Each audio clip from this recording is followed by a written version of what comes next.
Noticiero El Vigilante presenta su programa ABC. Todos en este programa son ajenos a Noticiero El Vigilante. Hoy estamos 17 de octubre de 2023 con un invitado especial, un invitado que ha sido mi compañero durante muchos años en el Comité Nacional de Alfabetización.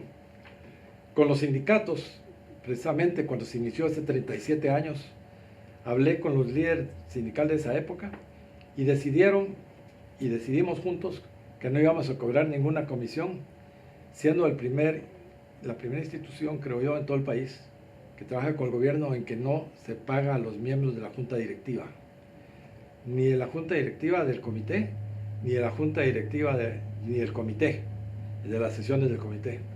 Es importante, hablábamos con ellos de que nuestro país necesita tener fondos para educar a nuestro pueblo y es la principal labor. Con Arturo Mesías, que tengo hoy aquí presente, hemos trabajado durante 14 años, estuvo en la junta directiva, logrando grandes avances y por lo menos tratando de mantener que en nuestro país todos los fondos se vayan a donde deben ir, a la educación. Lamentablemente estamos un poco atrasados porque en otros países como Cuba y Colombia ya no hay analfabetismo.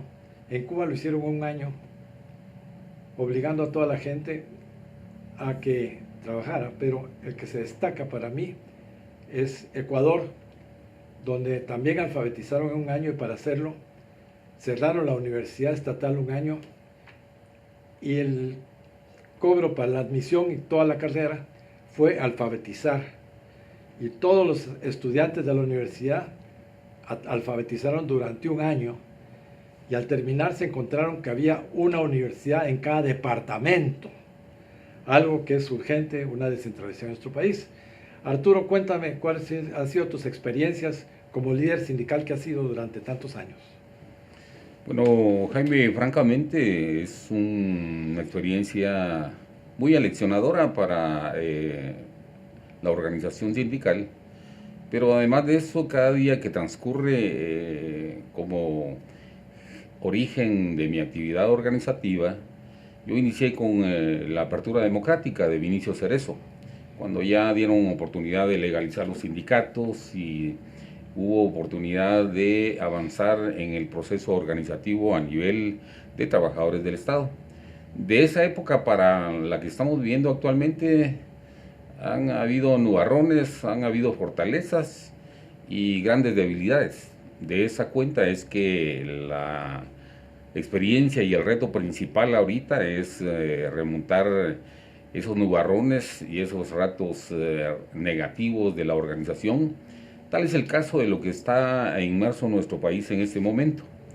De esa cuenta, creo que solo teniendo una proyección proclive a los destinos de la nación, al fortalecimiento de nuestro país, al fortalecimiento de las empresas y con ello consigo también la actividad organizativa de acuerdo a lo que establece la Constitución de la República, solo de esa manera vamos a poder salir adelante, donde las partes no tengan una posición de shock, sino que tengan y entiendan de que todo en la vida tiene una actitud de sacrificar algo.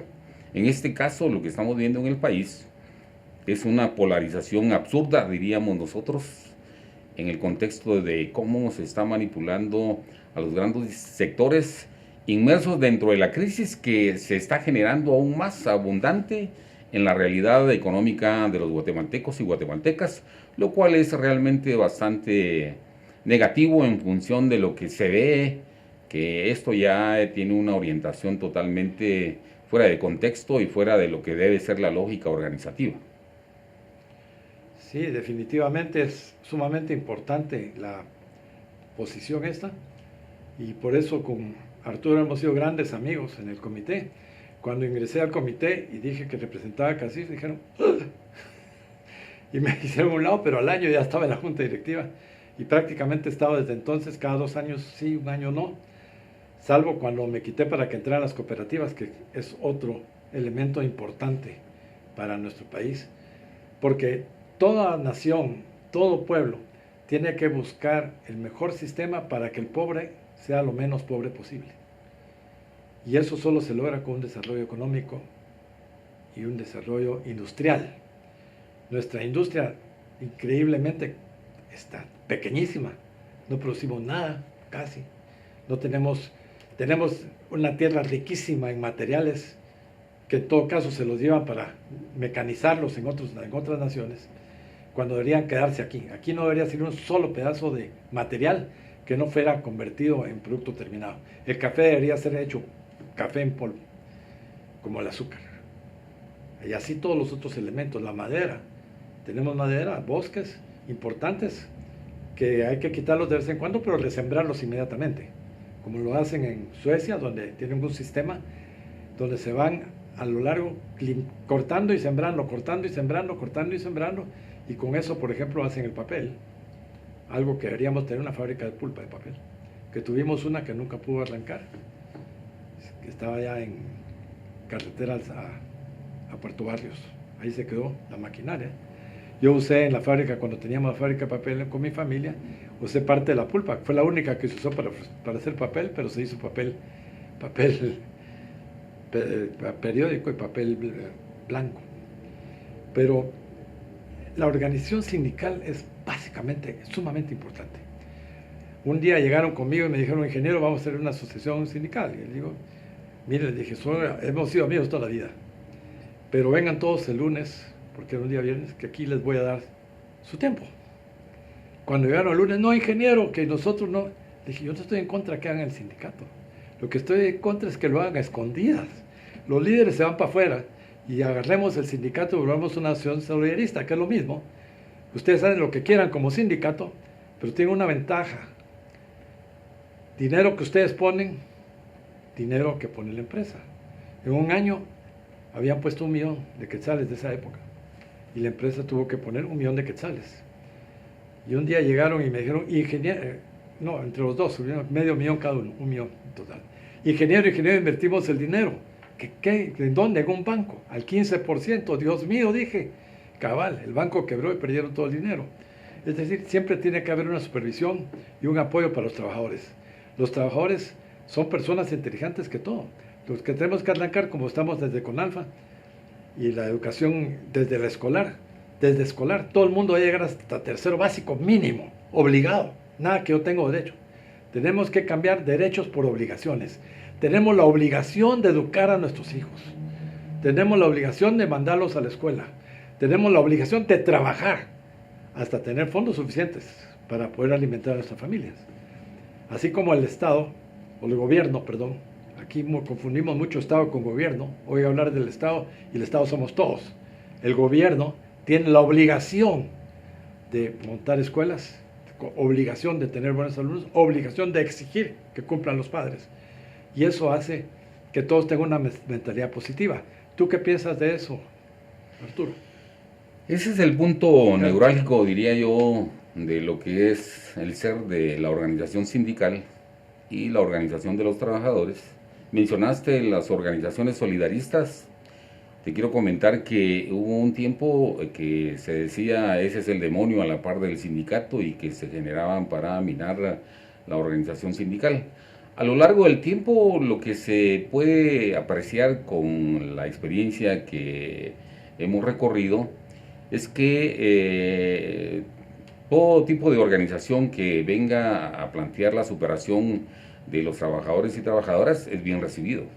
Yo creo que hasta era un reto tener una organización solidarista y un sindicato y ver quién era el que daba mejores ofertas de ventajas para estar ya sea en la organización solidarista o en el sindicato. A lo largo del tiempo cuesta mucho evolucionar en este proceso. Les quiero comentar que yo estuve durante el año 87 para acá, de lo que más me formé fue en cuestiones legales. De esa cuenta es que a la larga me di cuenta que tenía unas limitaciones en el aspecto de saber valorar en su justa dimensión las competencias que debe tener un dirigente sindical. Al día de hoy yo ostento una licenciatura en Administración de Negocios e Informática, tengo un posgrado y además de eso estoy en postrimerías de obtener una maestría en Administración del Recurso Humano. Pero ¿por qué pareciera que me deslindé? Lo que ocurre es que me di cuenta a lo largo del tiempo es que si yo quiero tener una posición de dirección con una organización, yo tengo que saber qué estoy haciendo ahí, para dónde vamos. De esa cuenta es que estamos en este proceso. La idea es compenetrar a la gente organizada, que la gallina de los huevos de oro, o sea, la empresa, sea estatal o privada, hay que protegerla. Si no hay empresa, no hay sindicato. Y a la inversa.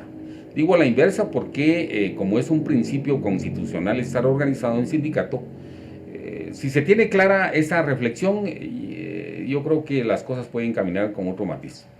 Ya basta esa proyección de extremo que en alguna medida yo fui partícipe en mi formación. Les quiero comentar que en mis orígenes, en el 86 para acá, todavía Guatemala estaba en un enfrentamiento armado. Yo tuve la experiencia y la oportunidad de irme a capacitar al CIEP, al México. Y eso implicó que cuando yo venía, como traía una formación eminentemente del materialismo histórico, si me hubiera dicho mi dirigente póngase dinamita frente al palacio, lo hubiera hecho seguramente. Lo que ocurrió fue que yo tuve la oportunidad de tener la orientación de gente de mayor experiencia en ese momento y me dijeron, mira, la vida continúa. Aquí se estás forjando para darle un matiz diferente al movimiento sindical. Pues ese es el punto en este momento. Actualmente hay movimientos, dicen, sociales. Yo tengo mucha incertidumbre de que eso sea de tal magnitud, porque ¿quién puede estar a full time bloqueando una calle? Violentando la libre locomoción, que es un principio constitucional, y que a la par de eso resulta que los que están bloqueando calles no sabemos si son desempleados, si son gente que está en busca de trabajo o cualquier otro menester, pero lo que sí podemos decir es que ahí no hay gente realmente que sea gente organizada de la población, que sabe que tener un trabajo es un privilegio a estas alturas de la situación que se vive en el país. Ese tipo de bloqueos, el no poderse conducir al centro de trabajo, lo único que va a ocasionar es más desempleo en el país. Un empresario que tiene una organización seguramente va a decir, bueno, si esto no me rinde y no se hicieron presentes los trabajadores y trabajadoras, sencillamente cierro. Ese es el grado de incoherencia de esto que se está generando. Yo no puedo estar alegando que estoy defendiendo intereses de la población cuando lo que vemos retrospectivamente es que lo que se está causando es un gran daño a nuestro país y más allá en las familias guatemaltecas. Al día de hoy hay un estigma de que la gente se está yendo a Estados Unidos y es el mejor capital humano, los jóvenes. Y es una tragedia con este tipo de actitudes donde se frena la economía, se frena la posibilidad de ir al centro de trabajo, las personas están pagando 4 veces lo que les cuesta llegar a su centro de trabajo. Esa es una tragedia. Creemos que esto ya es el enmascaramiento de los movimientos cuando ya hay cualquier cosa menos los intereses de la población. Precisamente en esa perspectiva de juicio es que nosotros tenemos que tener claro que estar organizado implica también una gran responsabilidad. Si yo estoy al frente de una organización, tengo que saber llevar a buen puerto con resultados que beneficien a los colectivos en función de mis decisiones. Pero esto es cualquier cosa menos una organización de beneficio para la población en general, Jaime. Sí, así es. La importancia que tiene el bienestar de la gente más pobre. El sistema social que debe existir es el que tenga a la gente pobre menos pobre. Es decir, que deje de ser pobre. Sea el que sea. Evidentemente, el sistema comunista los tiene a todos iguales, como a los animales. El Rey León, con sus séquitos y con los otros leones. El león no trabaja, las leonas son las que trabajan y los otros leones son esclavos. Cuando el ser humano, la gran riqueza que tiene es que no existen dos personas iguales en todo el universo. Nadie es igual a usted que me está escuchando, ni a mí, en todo el universo. Y esa diferencia es la que nos hace ser posiblemente creativos diferentes y tener éxitos. No debe existir, el mejor sistema que puede existir es el que tenga al más pobre menos pobre. Es decir, la pobreza es un término relativo. Un millonario es pobre a lo largo de un billonario. Si tiene 3.000 millones y otro tiene 10 millones de dólares, el de 10 millones es pobre comparado con el de 30 millones. Pero aquí no hablamos de pobreza, aquí hablamos de miseria.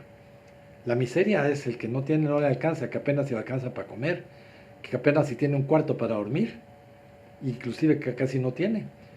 Una de mis teorías desde niño, que hablé con mis papás, y cómo puede un hombre vivir sabiendo que si lo despiden o si se muere, su familia le echan a la calle. Hice la primer colonia Arimani, la zona 6, con cerca de 80 lotes. Cobrábamos un quetzal por lote, que nunca se cobró, y se regalaron las acciones. Cometí 2 errores fundamentales por mi falta de experiencia. Una fue regalar, y segunda, darle a gente que tenía, como por ejemplo la de cargar la tienda, y a alguien que no tenía nada, y es muy difícil que puedan vivir juntos. De los 80 lotes, solo 2 personas de los trabajadores se fueron a vivir ahí, los más vendieron los terrenos. Hice 3 colonias más en el Serinal, pueden ir a verlas, las colonias. Todos mis trabajadores tenían casa. Ellos las hicieron, pagaron sus lotes en 3 años, el sueldo les alcanzaba para eso, fue calculado para que así fuera. Es importante que todo el mundo tenga una vivienda, es imposible vivir si uno no tiene vivienda. ¿Cómo puede un hombre vivir sabiendo que a su familia le echan a la calle? ¿Cómo piensas tú que piensa la población al respecto de eso? Te voy a comentar algo que se dio en estos bloqueos. Yo me dirigí a mi centro de trabajo y yo soy trabajador del Estado. Y resulta que en el marcador de huella digital de ingreso habían 5 compañeras. La característica era que eran 5 compañeras, damas. Y viene el compañero que es del sindicato, y mire, ¿y usted qué piensa de los bloqueos? Hay que apoyar los bloqueos. Pues le dije, compañera, fíjese que este tipo de situaciones no hay que verlo ni con el corazón ni con el hígado.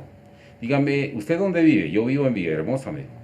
¿Cuánto le cuesta a usted llegar ahora al centro de trabajo? Fíjese que estoy pagando 4 veces más para poderme movilizar a mi centro de trabajo. De tal cuenta, dígame, ¿cómo cree usted que si yo estoy organizado en sindicato, soy dirigente sindical, voy a estar apoyando ese tipo de cuestiones que son lesivos a la población en general? No digamos a los que estamos laborando y tenemos el privilegio de ser trabajadores estatales. Entonces me dijo, o sea que usted es gobernista. Mire, yo diría que usted debe analizar realmente lo que está diciendo. Ahí está respondiendo con el hígado. O sea que usted es corrupto, me dijo. Esa es otra actitud de desagrado que le estoy escuchando. Yo le suplicaría que sepa escuchar lo que le digo. La mayoría de la población tomó una decisión, ya hay un presidente electo y el 14 va a tomar posesión, diríamos nosotros. De esa cuenta es que en este momento lo que tienen que proyectarse es una proyección en función de los estamentos que se manejan dentro del Estado de Derecho.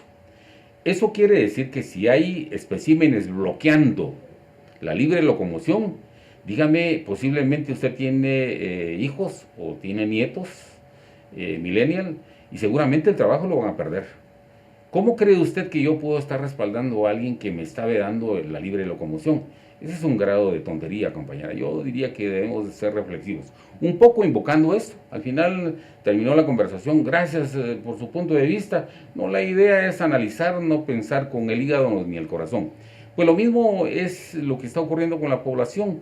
Cuando uno ve en los movimientos estos que la gente está ingiriendo bebidas alcohólicas, está bailando la Macarena en la calle y está con música de cualquier índole, menos la nuestra, sería una característica muy especial. Ahí hay cualquier cosa menos un movimiento que es dirigido hacia el pueblo. De esa cuenta es que es un grado de irresponsabilidad general que estar dentro de un movimiento es vino, pan y circo. Ahí lo que le están dando a consumir a la población es vino, pan y circo. Aquella teoría de a dónde va Vicente. Yo creo que eso demuestra mucho del nivel educativo de lo que tenemos en nuestra población. Y ahí somos responsables nosotros los dirigentes. Si nosotros permitimos que esto siga teniendo un matiz tipo pandemia, yo creo que lo que va a ocurrir y lo que va a haber de resultados va a ser patético. De esa cuenta yo creo que debería de hacerse un alto en el camino y ya dejar de estar polarizando a las posiciones, sino que cada quien dentro de su contexto debería de ser más lógico y consciente del daño que le está causando al país. No está perdiendo el sindicato, no está perdiendo el empresario, sino está perdiendo el país en general. ¿Por qué es que la gente busca la migración? Porque sencillamente no tiene un empleo y resulta que esos bloqueos están generando mayor desempleo.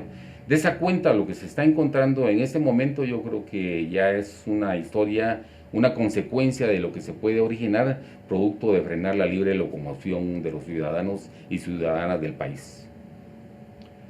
Sí, es terrible la situación.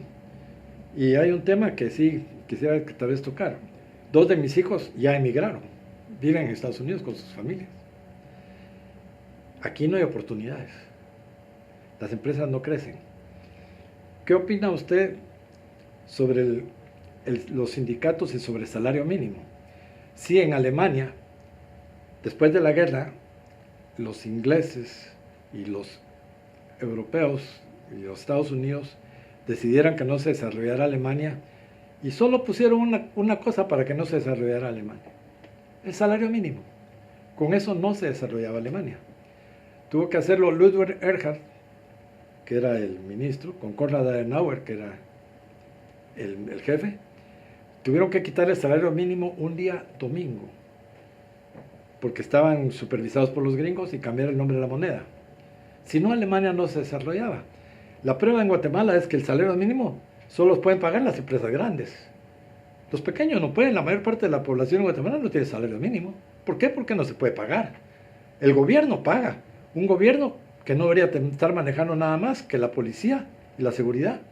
Todo lo demás, todas las fincas nacionales, esas deben pasar como pago. Como pago. El 75% de esas fincas nacionales deberían ser entregadas al IX, que no tiene nada que estar haciendo el gobierno ahí. El IX lo pagan los trabajadores, es de los trabajadores, y ellos deberían de estar ahí. Y luego se podría sacar un 15% para que tuvieran experiencia para administrarlas, porque también ya tuve experiencias con empresas que estaban manejadas por gente que no tenía la experiencia. Durante un número de años, que compren un 15% de eso de una empresa, 15% que sea para la población que ahí viva, y el otros 12,5%, otro 75% que tendría que definirlo eventualmente, sería propiedad de los trabajadores, con acciones que evidentemente no pueden vender. Si las pueden vender, tienen necesidad, y ¿qué pasa? Los ricos se las vuelven a comprar, y no se trata de eso. Se trata que toda la población tenga acceso al capital. Es un nuevo sistema económico que tengo planeado, que espero que me lo puedan escuchar. Me sabotearon para las elecciones, compraron el partido que me iba a lanzar. Que yo no creo que haya un presidente, debe haber un grupo de 8 personas gobernantes, 8 regiones, y cada uno un representante en la presidencia, y que se rote en la presidencia. ¿Cómo un hombre va a manejar todo el país? Va a entrar a robar o a lo que sea, todas las tentaciones que le van a caer. Si son 8 o 7, que tenemos 8 con Belice, somos 7 más 8 Belice. Sería una maravilla tener un país manejado por 8 gobernantes que se rotan la presidencia, como estaba Suiza. Copiémosle a los buenos, ¿por qué les vamos a copiar a los malos? Tenemos que copiarlos a los buenos. ¿Qué opinarían ustedes de eso? Hablaste de varios temas, sí, pero voy a comenzar con el salario mínimo y voy a tratar de hacer el enfoque dentro de la provisión que hiciste a nivel global, porque hablaste de varios puntos. El salario mínimo el día de hoy ya es inoperante, es caduco, ya es un círculo vicioso de integrar comisiones del salario mínimo para que al final decida el presidente cuál va a ser el salario mínimo. Yo creo que ya debe pasar a mejor vida ese tipo de actividad. Yo creo que ya debe cambiar. Estamos diciendo hasta podría desaparecer, porque al final de tanto solo es un cinturón de castidad. Ya lo proyectadas que hay pequeños empresarios dentro del marco de la lógica que están generando empleo y que les es humanamente imposible pagar el salario mínimo. Entonces eso es desalentador Y cualquiera con doble moral va a decir, ese quiere decir que el compañero dirigente sindical se aparta de que el ciudadano tenga una posición adecuada. Todo en la vida cuesta. Y estamos hablando de que si yo quiero celeste, tengo que ver que me cueste. Y en estas circunstancias nos han estado engañando eternamente diciendo de que si existe una medición de un salario, sencillamente yo voy a estar feliz, pero esa es realmente una paradoja, es una mentira, porque a la larga ese salario mínimo no le alcanza al ciudadano. Estábamos comentando en un círculo muy cerrado que técnicos guatemaltecos están yendo fuera del país porque aquí les pagan mal. Ellos no pueden estar sujetos a un salario mínimo. ¿Y qué implica esto? Por ejemplo, hay gente técnico que se desempeña muy bien en los distintos ámbitos y sencillamente están trabajando en Estados Unidos muchos, otros están trabajando en la Unión Europea, otros trabajan en Venezuela, paradójicamente, ahora se están yendo a Brasil con la crisis que se ha generado en este país, y eso implica que el capital humano se está yendo, gente que tiene buenas competencias y que debería estar fortaleciendo nuestro país, no lo está haciendo. Entonces quiere decir que el que está perdiendo ahí al mejor capital humano con mejores competencias es nuestro país. Si nosotros queremos que nuestro país evolucione con un matiz competitivo, en principio hay que implementar tecnología. Implementar tecnología implica también un costo, pero lógicamente si yo quiero tener un buen capital humano, tengo que darle la oportunidad, y ahí es bien donde viene la parte de la negociación con el empleador, decirle, mire, nosotros estamos dispuestos en esta planta a superar las limitantes de la producción, si solo sí se manda a capacitar al capital humano. Ese tipo de negociaciones son las que nos llevan a un feliz término en las relaciones laborales, y no lo que históricamente es, bueno, si usted no me da lo que yo pido, sencillamente le hago un paro en la empresa, y sencillamente posiblemente la empresa va a desaparecer y con ello todas las fuentes de trabajo. Esa historia ya no puede seguirse aceptando en nuestro país. Debe haber una posición más pragmática, más lógica y objetiva de acuerdo a la necesidad de la población, que lo que la población quiere es trabajo, tener una fuente de subsistencia para poder sacar adelante a su familia, y ese es un tema muy importante. Por el otro lado, yo creo que hay cosas que el Estado ya no debería estar metido, hombre, porque lo que ha pasado es que nos han puesto en mecanismos donde al final de tanto quienes son los entes rectores de garantizar los derechos laborales no cumplen su misión, hacen cualquier cosa menos cumplir esto. Entonces, ¿qué estamos hablando? Si aquí hay dos partes en el negocio, es el empleado y el empleador. A partir de ahí yo creo que las cosas se podrían definir con un matiz más conciliador, donde se dé lo de gana-gana y donde cada quien se sienta satisfecho, porque al final de tanto nadie es enemigo de nadie en esta existencia, sino sencillamente aquí lo que hay son posiciones, pero eso no me va a enemistar con mi empleador, todo lo contrario. Yo creo que me va a hacer reflexionar bajo su punto de vista. Yo creo que si nos ponemos en los zapatos de las personas, vamos a poder darnos cuenta de que las posiciones no pueden ser tan de círculo cerrado. En tanto no tengamos una mentalidad diferente para ver el por qué estar organizado, o será que estar organizado solo es para organizar una huelga, una manifestación o bloquear una calle. Les quiero comentar que históricamente los trabajadores del Estado cada vez somos menos proclives a hacer una actividad de calle por una sencilla razón, porque siempre está la tendencia de la manipulación de los partidos políticos, y como ya estamos hasta el copete de los partidos políticos, nosotros preferimos decir, nosotros nos debemos a los afiliados, y como consecuencia de ello tenemos que proteger esa condición, y con ello los derechos y obligaciones que se desprenden de esta calidad de poder estar organizado en sindicatos. O sea, hay muchos temas muy importantes. El otro aspecto importante es qué es lo que queremos para nuestro país. Si queremos que avance, tenemos que hacerlo producir, pero no va a ser bloqueando calles que vamos a lograr esto. Al día de hoy ahí se veía en los medios de comunicación las cantidades de legumbres que se perdieron cabalmente en los bloqueos, Yo dije, esto es una tragedia. Y cuando las amas de casa van al mercado, resulta que les están vendiendo un producto de menor calidad a un precio ya casi duplicado. Entonces, yo no creo que la población esté de acuerdo en seguir una dinámica absurda, que no ese es el camino, porque aquí hay un tema que hay que encarar. Hay un tema entre dos posiciones. Las dos posiciones están endurecidas y nadie está dispuesto a hacer nada. Si pensaran en cuánto están afectando a nuestra nación, yo creo que otra historia sería. Pero ahí no se ve interés de las dos partes en tratar de buscar un punto de convergencia para seguir adelante en este proceso que se llama democracia. Sí, es muy interesante sus puntos de vista y más modernos que los que hemos vivido antiguamente. Como les dije, yo no me opuse que se hiciera un sindicato, es más, les dije, hagamos una asociación solidarista, manéjenlo como sindicato, dinero que ustedes pongan, dinero que pone la empresa. Juntaron 1 millón de quetzales en 1 año y medio, es decir, 500 de cada uno, como dije anteriormente, y el problema fue que lo depositaron donde no había control. Entonces sí, de alguna manera tiene que haber una como supervisión, una capacitación de nuestro personal, un líderes sindicales como tú, que puedan dirigirlos y decirles, no señores, este no es el camino es progresar. Compremos acciones de esta empresa, pero de otra empresa, modernicémonos. Yo creo que todo el mundo, como les dije, tiene que tener acceso a capital, obligado. Es decir, las empresas de alguna manera, con el tiempo, van a, como en Estados Unidos, en esos países, que venden acciones a los trabajadores de ahí o de otro lado, y todo el mundo tiene sus ahorros, no como ahorros, muchas veces los tienen como acciones de empresas, y con eso se pueden retirar, y tenemos que tener un nivel de vida mínimo. Imagínense que nosotros tenemos junto con Belice, un territorio igual al de Alemania, con una diferencia.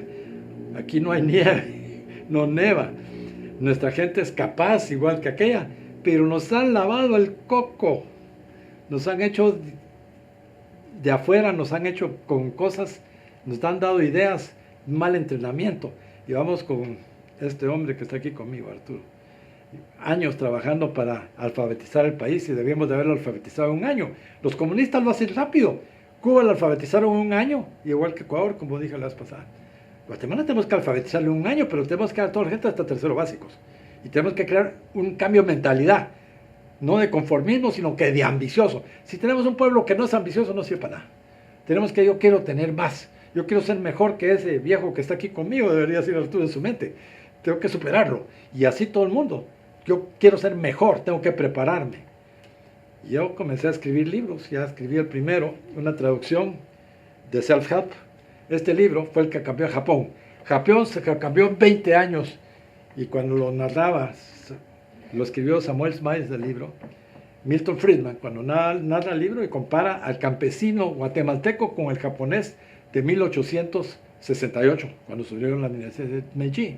Y en 1890 le fueron a ganar a la China, ellos tenían 40 millones y los chinos 400, y les fueron a ganar y les ganaron Corea.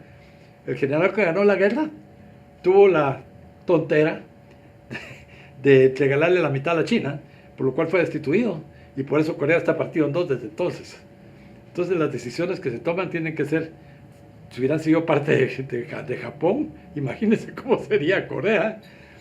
Corea también cometió errores, se llegó a conquistar todo el sur de Asia, ya todos los países se meten a la guerra y bombardean a Estados Unidos sin darse cuenta que está peleando con 48 Coreas. 48 estados eran entonces, ahora son más, ¿verdad? Pero en esta época eran 48, entonces pelearon con 48 estados. Evidentemente, ¿quién iba a ganar la guerra? Encima les inventaron la bomba atómica y para darles una elección le tiraron una bomba nuclear. Creo que la única que se ha tirado sobre una población.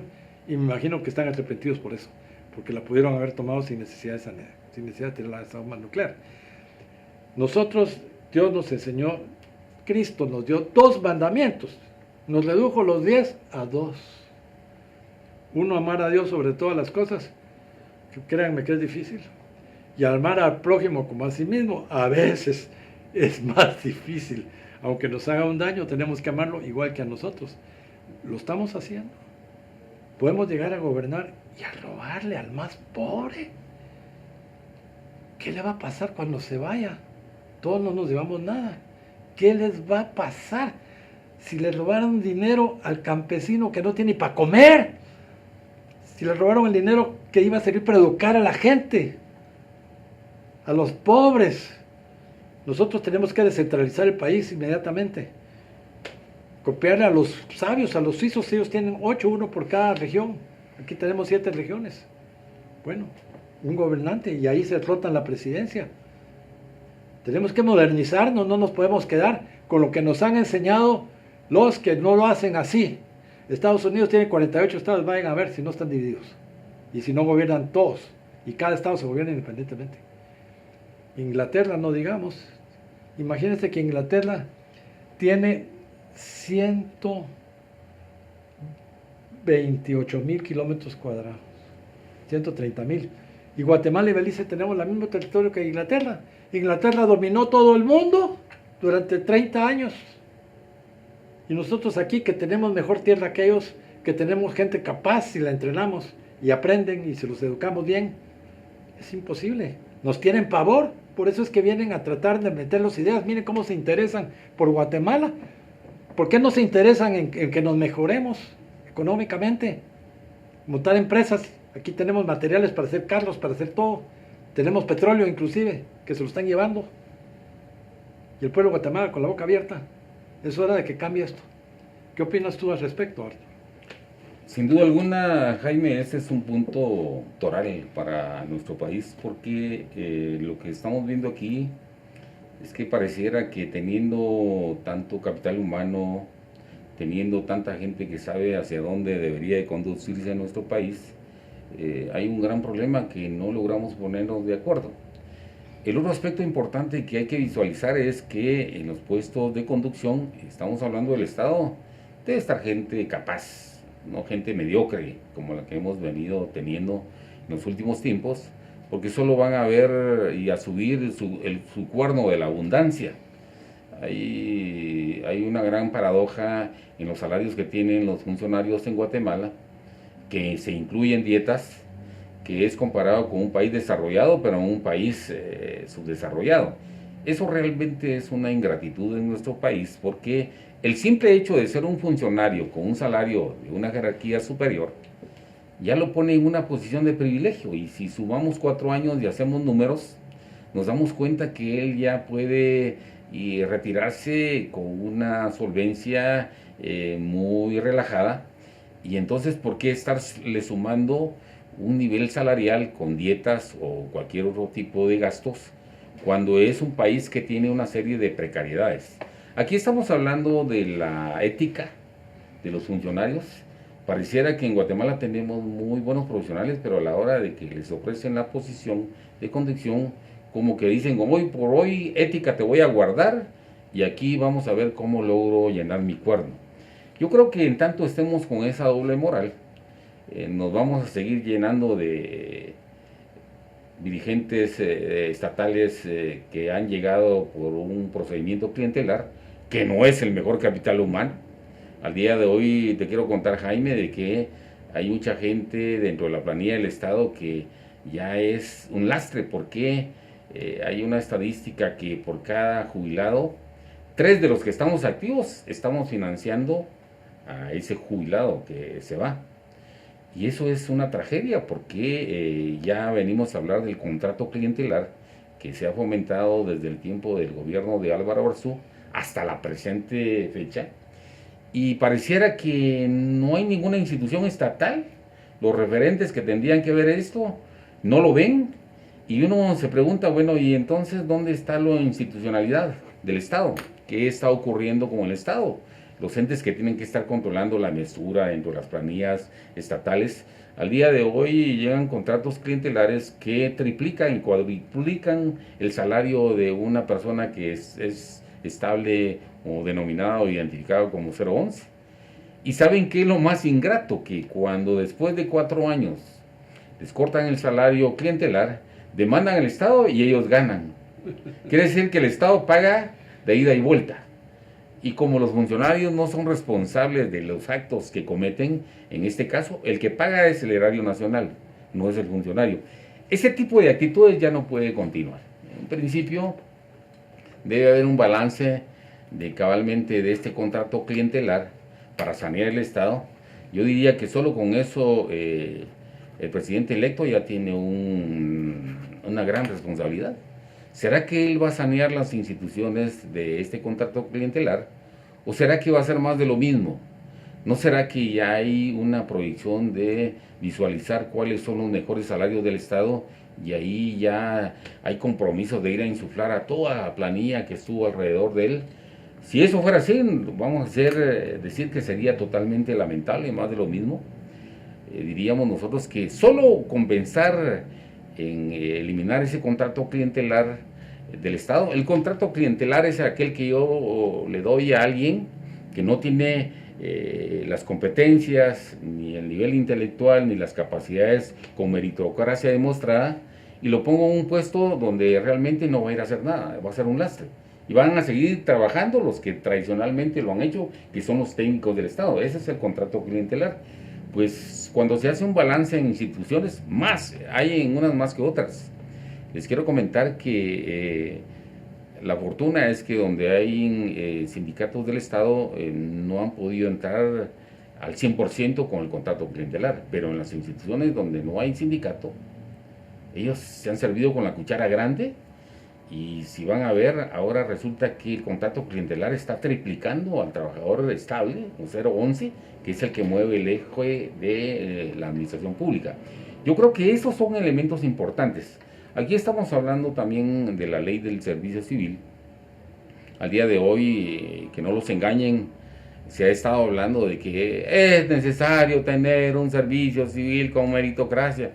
Fíjense que se trató de manejar en el tiempo de Álvaro Colón, se trató de manejar la ley, modificarla en el tiempo de Mario Torres, cuando él estuvo de ministro de Educación, pero Alfonso Portillo era el presidente. De esa cuenta, yo creo que hay muchos temas por tratar. Yo creo que aquí no termina todo, pero si queremos ser objetivos para fortalecer el Estado, debemos visualizar qué es lo que es necesario entrar a modificar para seguir adelante y fortalecer nuestro país, que es lo que todos los ciudadanos queremos. Sí, para terminar, porque ya se corrió el tiempo, quiero comentar un asunto. ¿Cómo es posible que tengamos 160 diputados, señores? Con 40 sería suficiente. Llegamos al extremo de que hemos tenido diputados analfabetas. Perdone, tenemos que ser burros para permitir eso. No puede ser. Todos los diputados, por mí, deberían tener por lo menos 50 y pico de años para que tuvieran experiencia y todos una carrera universitaria. Comenzar primero exigencia, que sean profesionales y luego que tengan una maestría. No es posible que llegue ahí una persona analfabeta a ser diputado de Guatemala. Le preguntaron al diputado ese, ¿y usted cómo hace para votar? Y veo que es el más listo y por el que él vota, voto yo. No puede ser, señores. Eso no puede ser. Todos los diputados tienen que tener mayor de 60 años, porque yo me comparo conmigo mismo, por lo menos arriba de 55, porque ahorita con 82 años soy mucho mejor que cuando tenía 60. En algunas cosas soy más bruto, pero en otras cosas creo que soy más fregado. La experiencia que da la vida es terrible. ¿Verdad, Arturo? ¿Tú qué piensas? Yo creo que ese es un punto clave que sin duda alguna es para profundizar y lo vamos a poder hacer en otra sesión de esta calidad y para que la población se dé cuenta realmente qué es lo que el Estado necesita para llegar a la aspiración que debe ser servir a la población. Muchísimas gracias por su atención. Esperamos estar con ustedes pronto, con este líder sindical o con otros más, para oír opiniones. Si alguien piensa diferente, con mucho gusto puede llamarme, yo los recibo aquí. Si alguien que es comunista, puro comunista o tiene ideas de ese sentido, también estamos listos. Nosotros somos de mente amplia y respetamos los pensamientos de las otras personas, pero amamos nuestro país y queremos que los pobres dejen de ser pobres. Noticiero El Vigilante presenta su programa ABC. Todos en este programa son ajenos a Noticiero El Vigilante.